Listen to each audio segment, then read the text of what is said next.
Hello बच्चों। सभी नवोदय विद्यालय की तैयारी करने वाले बच्चों का पहाड़ स्टडी क्लास में बहुत बहुत स्वागत है बच्चों।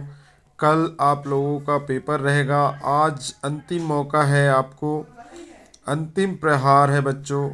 जो कर सकते हो, जितना जो भी देखना है बच्चों। एक बात और, मैं कुछ हिंदी के प्रश्न आज बताऊंगा, उससे पहले कुछ सामान्य जानकारी आपको जानना बहुत ज़रूरी है बच्चों। क्योंकि पेपर में 3 खंड है, मैंने पिछले वीडियो में भी बताया, और तीनों खंड में पास होना है। इस कारण मानसिक योग्यता के प्रश्नों को अच्छे से करें आप, उनमें आप ज़्यादा से ज़्यादा नंबर ले सकते हो। उसके बाद जो गणित के प्रश्न आएंगे बच्चों, उसमें जो सरल प्रश्न हैं उनको पहले करना है। जो कठिन और बड़े प्रश्न हैं उनको आप छोड़ देंगे, बाद में उनको करना। क्योंकि जो हिंदी के प्रश्न हैं वो सबसे लास्ट में होते हैं। इस कारण आप मानसिक योग्यता के प्रश्न करने के बाद जो सरल गणित है उनको कर लेना, और फिर हिंदी करना है। हिंदी में काफ़ी सरल प्रश्न आते हैं, उनमें अच्छे नंबर आप ले सकते हो। 20 प्रश्न आएंगे और वो आपसे बन जाएंगे बच्चों। और गणित में भी 20 प्रश्न रहेंगे, लेकिन उसमें से बनते तो है, लेकिन कुछ बड़े प्रश्न रहते हैं जिनको हल करने में समय लगता है। इस कारण जो प्रश्न इजी और सरल तरीके से बने, कम से कम 10 प्रश्न सरल रहते हैं, उनको पहले आप कर लो।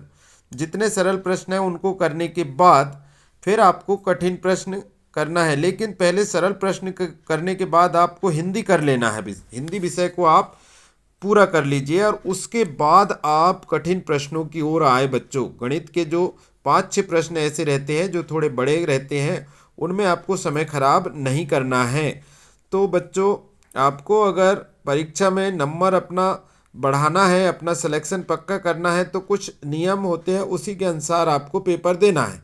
आपको ये बात कोई नहीं बताता, इस कारण क्या है, आप पिछड़ जाते हो। आपको पहला जो है मानसिक योग्यता, उसमें बहुत अच्छे से हैंडल करना है। उसके बाद गणित में जितने जो सवाल आपसे 10-12 सवाल बन रहे हैं इजीली कम समय में, उनको पूरे करना है। उसके बाद आपको हिंदी विषय के 20 प्रश्नों को करना है, और उसके बाद देखना है फिर कि जो कठिन प्रश्न थे वो उनको हल करके और फिर उनको करना है बच्चों। क्योंकि उससे आपका समय खराब नहीं होगा, और आप तीनों विषय को सही समय में, तीनों विषय को आप पूरा कर सकते हो, जिससे आपके नंबर अच्छे आएंगे बच्चों। कई बच्चे गणित में ही उलझ जाते हैं और हिंदी का फिर वो कर ही नहीं पाते हैं, तो ऐसा नहीं करना है बच्चों। बीच में जो है, इस कारण गणित रखा गया है 61 से लेके 41 से लेके जो है आपके 60 प्रश्न तक जो है गणित के प्रश्न हैं, उनमें आपको उलझा दिया जाता है। लेकिन आपको उलझना नहीं है बच्चों। आपको सभी विषय को, सभी खंडों को, 3 खंड है, तीनों खंड को इत्मीनान से करना है। जिसमें हमने बताया कि जो मैथ्स के बड़े प्रश्न हैं जो आपको उलझाने वाले हैं, उनको आप बाद में करेंगे बच्चों। तो ठीक है बच्चों, आज हम हिंदी के कुछ और प्रश्नों को देखते हैं।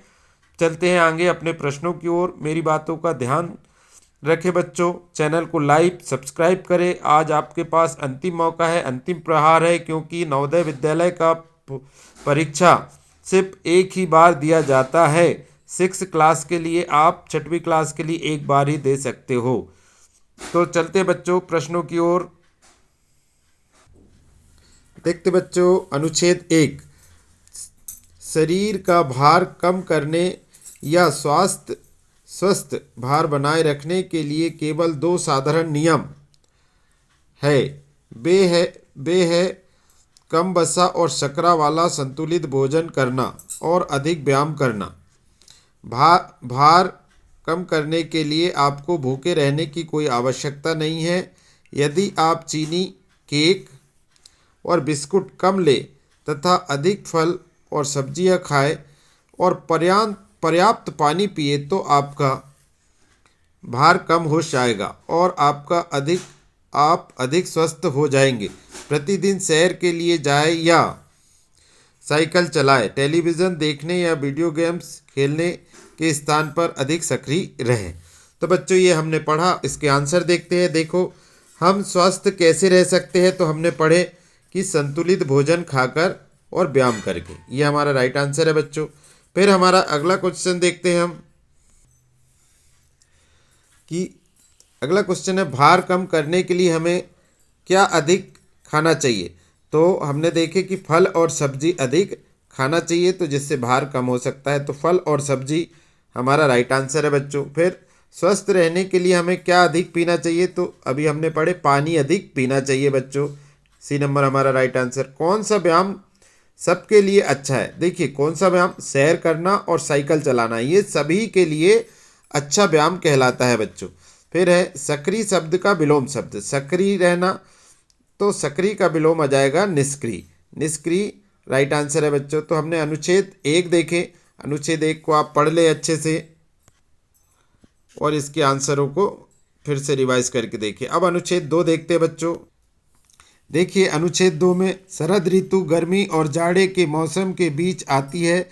इस सुंदर ऋतु के बहुत से परिवर्तन होते हैं। छोटे दिन हो जाते हैं, पेड़ों की पत्तियां हरे रंग में से बदलकर जीवंत लाल, पीली और नारंगी हो जाती है। वस्तुतः पत्तियों को हरा बनाए रखने के लिए पेड़ों को धूप चाहिए। धूप के बिना पत्तियां पीली हो जाती है। घास पर अब ओस नहीं बिछी रहती, बल्कि प्रायः प्रत्येक प्रातःकाल को पाला पड़ता है, क्योंकि तापमान हिमबिंदु तक जा पहुंचता है।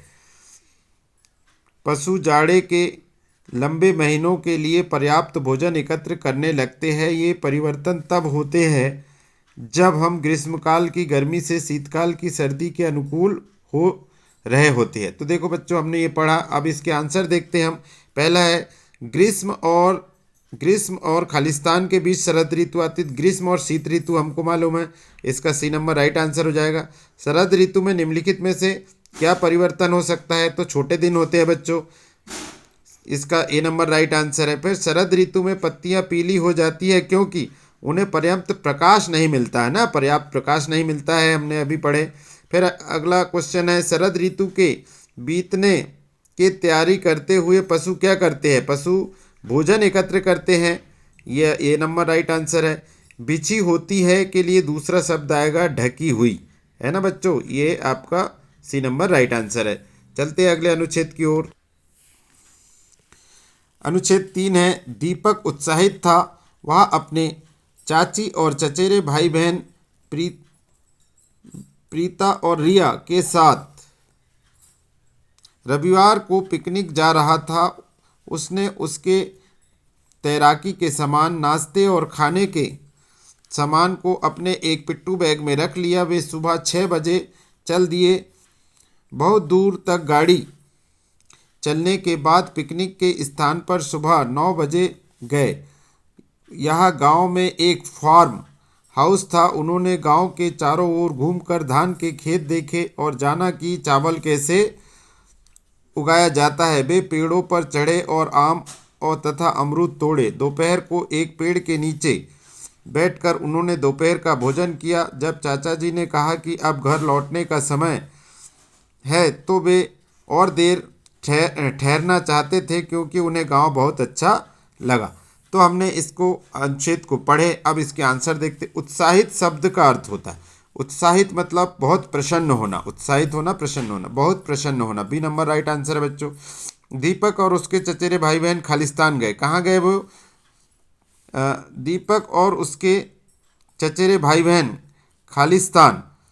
तो ये है दीपक और चचेरे भाई बहन जो है पिकनिक का आनंद लिया। क्या लिया है? दीपक और उसके चचेरे भाई बहन ने पिकनिक का आनंद लिया भाई।